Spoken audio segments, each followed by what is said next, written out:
آج کے دن 19 مئی کو ہزارہ برادری اپنا ثقافتی دن جوش و خروش سے منا رہی ہے اور اسی سلسلے میں مختلف تقریب کا انعقاد کیا جا رہا ہے۔ اسی طرح کی ایک رنگا رنگ تقریب کوئٹہ میں منعقد ہوئی، جہاں ہزارہ قوم کی ثقافت، تاریخ، زبان اور روایات کو بھرپور انداز میں اجاگر کرنے کے لیے مختلف ثقافتی اسٹالز بھی لگائے گئے، جن میں ہزارہ لباس، روایتی کھانے، دستکاری، کتابیں، تصاویر اور فنون لطیفہ کی نمائش کی گئی، جبکہ پیش کردہ ملی نغموں اور بچوں کے ثقافتی رقص نے تقریب کو مزید پر رونق بنایا۔ تقریب میں سابق وزیر اعلیٰ بلوچستان ڈاکٹر عبدالمالک بلوچ نے بطور مہمان خصوصی شرکت کی۔ ڈاکٹر عبدالمالک بلوچ نے اپنی تقریر میں کہا کہ ثقافت کسی بھی قوم کی پہچان اور روح ہوتی ہے اور ہزارہ قوم نے مشکل حالات میں بھی اپنی شناخت کو زندہ رکھا ہے۔ اگر ہم رسم و رواج کو لے لیں، یہاں اس سال میں جو بھی چیزیں رکھی ہوئی ہیں یہ سب آپ کے کلچر کے حصے ہیں۔ کلچر وہ طاقتور چیز ہے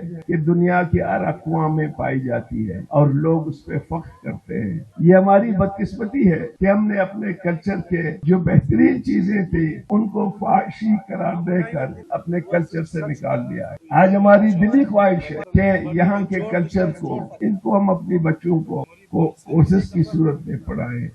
کلچر کے بغیر کوئی قوم مکمل نہیں ہوتا ہے۔ تو دوستو، آخر میں ہزارہ قوم کو ایک بار پھر اس خوشی کے موقع پر مبارکباد پیش کرتا ہوں۔ آؤ ہم مل کر بلوچستان کو، پاکستان کو امن کا گہوارہ بنا دیں، یہاں نفرتیں ختم کر دیں، دوستیاں ہم بڑھا دیں اور اپنے عوام کی خدمت کریں۔ تقریب کے حاضرین اور دیگر مقررین نے ان سرگرمیوں کو سراہتے ہوئے کہا کہ ایسے پروگرام نوجوان نسل کو اپنی تہذیب اور شناخت سے جوڑے رکھنے میں معاون ثابت ہوتے ہیں۔ اس تقریب کے آخر میں مہمانوں کو تحائف بھی پیش کیے گئے، ساتھ ہی اس عزم کا اظہار کیا گیا کہ آئندہ بھی ایسی تقریبات کا سلسلہ جاری رکھا جائے گا تاکہ ہزارہ قوم کی ثقافت زندہ و تابندہ رہے۔